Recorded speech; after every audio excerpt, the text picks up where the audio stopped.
महायुद्ध शुरू होगा क्या? क्योंकि जिस तरीके के हालात है, रूस भी अग्रेसिव है और यूक्रेन भी झुकने वाला नहीं है। क्या होगा इन हालातों के बीच? मैं हूं आपके साथ अंजलि और मेरे साथ मेरे सहयोगी विपिन चौबे भी हैं और निधि भी इस पूरी डिबेट में हमारे साथ शामिल रहेंगी और पैनलिस्ट भी हमारे साथ जुड़े हुए हैं। शुरुआत बड़ी खबर के साथ करें इस चर्चा की। फिनलैंड बॉर्डर के पास रूस ने परमाणु हथियार ले जाने में सक्षम फाइटर बॉम्बर की तैनाती की है।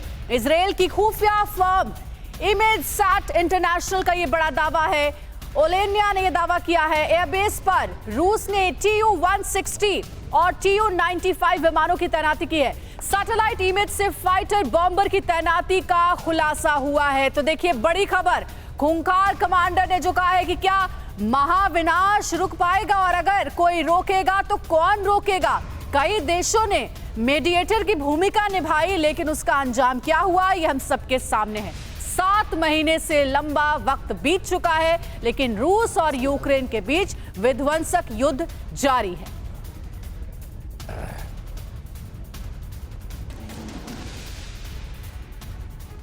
तो देखिए जिस रशियन बॉम्बर की हम बात कर रहे हैं उसके बारे में जानना बहुत जरूरी है और ये आप अंदाजा इससे लगा पाएंगे आगे जो जानकारी आपके साथ हम शेयर करने वाले हैं कि क्या आप पुतिन और अग्रेसिव अप्रोच रखेंगे। आपको याद होगा जब यूक्रेन के 4 राज्यों पर कंप्लीट कब्जे की घोषणा की गई थी, एक डिक्री पर हस्ताक्षर करके पुतिन ने बाकायदा संबोधित भी किया था अपने देश के लोगों को। उस दौरान एक साइड और देखने को मिला था व्लादिमीर पुतिन का और कहते हुए नजर आए थे कि हम बातचीत को तैयार हैं।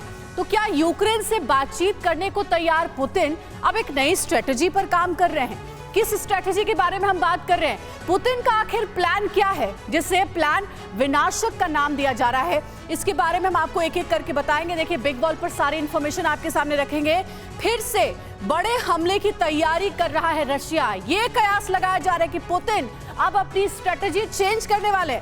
फिनलैंड के पास ओलेनिया एयरबेस पर परमाणु फाइटर बॉम्बर तैनात करेगा रूस। सिर्फ इतना ही नहीं बल्कि रूस ने 4 Tu-160 और 3 Tu-95 फाइटर बॉम्बर को वहां पर डिप्लॉय कर दिया है, वहां पर तैनाती कर दी गई है। सैटेलाइट इमेज में फिनलैंड बॉर्डर पर दिखे हैं ये फाइटर बॉम्बर्स। 21 अगस्त को सैटेलाइट इमेज में दिखा है Tu-160 न्यूक्लियर फाइटर। याद है आपको, बार बार न्यूक्लियर धमकी की चेतावनी पुतिन की ओर से दी जा रही है। ऐसे में न्यूक्लियर फाइटर दिखना कई सारे सवाल खड़े करता है। 25 सितंबर को सैटेलाइट इमेज में दिखा है Tu-95 न्यूक्लियर फाइटर। ये 2 न्यूक्लियर फाइटर आखिर क्या कर रहे हैं फिनलैंड बॉर्डर पर, यह बड़ा सवाल है। 12 अगस्त से पहले एयरबेस पर फाइटर बॉम्बर की तैनाती नहीं थी और अगर अब तैनाती हुई है तो आखिर क्यों और किस लिए? क्या महाविनाशक होने वाला है ये युद्ध? देखिए इसी पर चर्चा करने के लिए हमारे साथ तमाम पैनलिस्ट जुड़े हुए हैं। सबसे पहले उनसे आपका परिचय हम करा देते हैं। हमारे साथ मेजर जनरल संजय सोई डिफेंस एक्सपर्ट है, साथ ही डॉक्टर अंशु जोशी विदेश मामलों की जानकार हमारे साथ इस चर्चा में शामिल हैं और कर्नल रिटायर्ड MK सिंह साहब डिफेंस एक्सपर्ट हमारे साथ जुड़े हुए हैं। आप सभी का बहुत स्वागत है। जनरल सोई, सबसे पहला सवाल मेरा आपसे रहेगा, ये जो न्यूक्लियर फाइटर की तैनाती की गई है फिनलैंड बॉर्डर पर, विशेष रूप से अब पुतिन की नजर है, क्या करना चाह रहे हैं वो? पहले ही 4 राज्यों पर कब्जे की बात की जा चुकी है पुतिन की ओर से, अब वो और क्या करने वाले हैं? किसको धमकी दे रहे हैं? किसके लिए स्ट्रेटेजी में बदलाव हो रहा है? अंजलि जी, जैसा कि आपने बताया भी और ये बात सबको विदित है कि रूस ने 4 राज्यों को अपने में मिला लिया, यानी कि रूस की सीमा अब आगे बढ़ चुकी है। यूक्रेन के ईस्ट और जो साउथ का इलाका है वहाँ तक रूस की सीमा हो गई है और रूस के राष्ट्रपति पुतिन ने ये कहा था कि अगर रूस की सीमा का किसी प्रकार भी खतरा होता है तो किसी स्टेज तक जा सकते हैं, यानी कि उन्होंने न्यूक्लियर का खतरा पहले ही वार्न कर चुके हैं और उनकी पार्टी के बाकी नेता भी इस तरह का बयान दे चुके हैं। अब यहाँ पर जो खतरा है कि अगर यूक्रेन इन इलाकों को वापस लेने की कोशिश करता है और नेटो लगातार उसकी मदद करते हैं तो ये हमला अब रूस अपने ऊपर हमला मानेगा।